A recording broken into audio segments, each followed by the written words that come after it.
Good evening and welcome to another edition of Friday Night Lights. I'm Jay Pushkar, he's Mike Fenner, and Tom Decker will join us in a moment. There were some pretty good matchups in boys basketball, but the marquee game was at Joanne Mullen Gymnasium tonight, Mike. That's where we found Cathedral Prep taking on McDowell in the first of two meetings this season. Let's get to the action. Liam Galla and the Ramblers beat McDowell by 5 on the home floor last January, round 1 for Will Jeffress Jr. and company. This season taking place tonight, looking for the road win. Big first quarter for the Ramblers. Gannon signee Alfonso Pickens off and running, scores 2 of his 7 on the finish in the lane.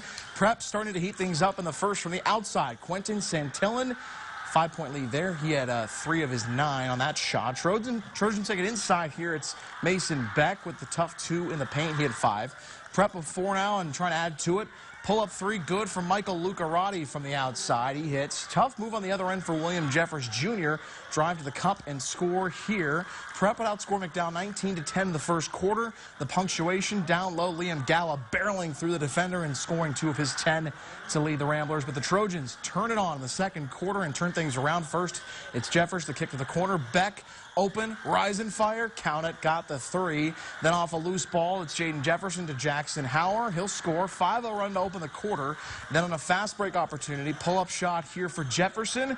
Money. McDowell uses a 14-2 run spanning the entire second quarter to lead it by 3 at the half. To the third, Jefferson hits Max Paris, who lays it in off the glass. Nice finish there. Lucarati with the drive down the lane, and he elevates and hits. He had 7.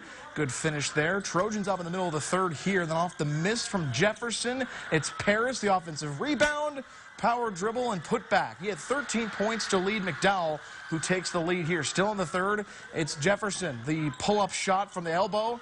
And Trojans up 6. He's got that one to go. Into the fourth, McDowell finishing the deal behind William Jeffress Jr. A couple of big takes. This one first in the paint. Here's the second on a pull-up jumper. He had 12, and the Trojans go on to get the win. 50-39 on the road as McDowell wins round 1. They've now won 10 straight games in a row. Doctor, Oxcord, they're all ready to go. Tonight Max was big tonight, MVP on that court. Certainly Jaden was huge tonight. Will was physical, didn't come out of the game once tonight. So total team effort, and I'm proud of them. Defense. They got a lot of 3s early, and that hurt us. We were down by like 10 or so. So once we closed out and got rebounds, it was good. It feels real good. It just keeps on showing our confidence levels building just as a team, a family, and a whole unit in general.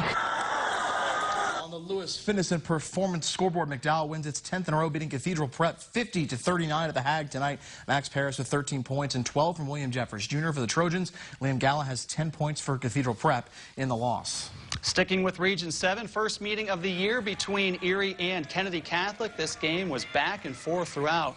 In the first quarter of play, Ike Herster buries the 3-pointer from the corner. Then it's Herster keeping the perimeter theme going, cashing in another triple. He had 4 threes on the night, finished with a game-high 28 points. Despite the strong start, Erie led by 1 at the half thanks to plays like this. John Woodard getting the steal at midcourt, bucket, and the foul. However, Kennedy Catholic was just too much. A great pass from Jaleel Christian down to Herster for the two-handed slam. Kennedy Catholic would pull away late in the second half, and they outscore Erie High 53-42. The Corey Beavers on the road in Harbor Creek this evening.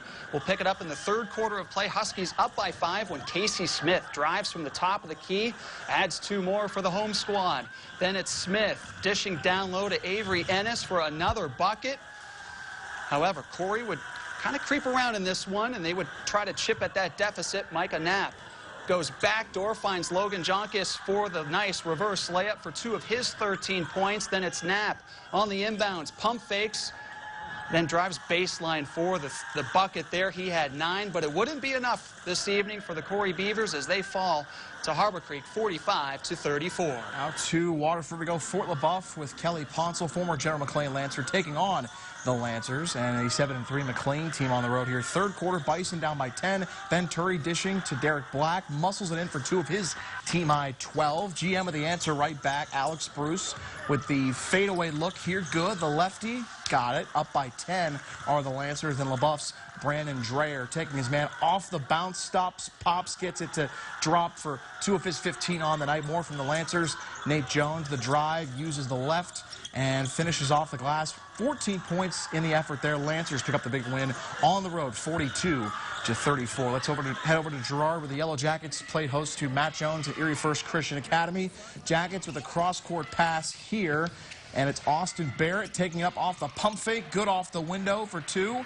Later on in the game here, another skip pass. And this one from Barrett to Chris Jones. Opposite corner. Triple try. Good. Then it's Barrett with the lob pass from the top of the key, looking for Ethan Getz here. Finds him.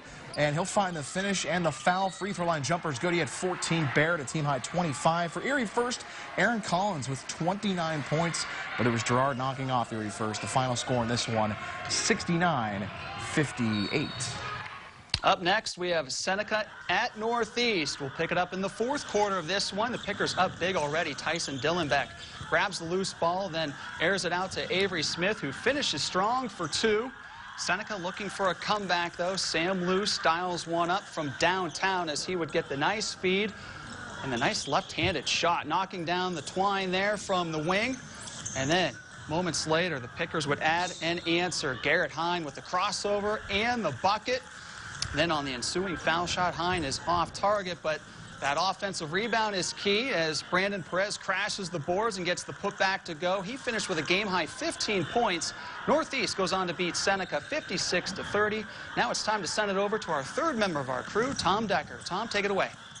Hey, thanks a lot, Jay. The Iroquois Braves season hasn't quite started the way they had hoped, with just 1 win in its first 10 games. The Braves hoping to turn things around tonight in Lawrence Park as they played host to the Northwestern Wildcats.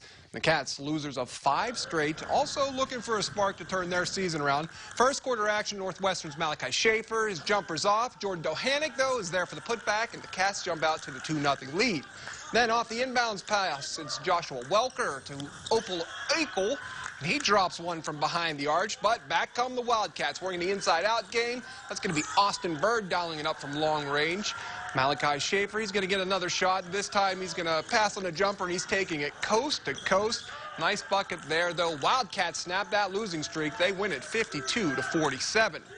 Cambridge Springs Blue Devils, they were playing host to Maplewood tonight.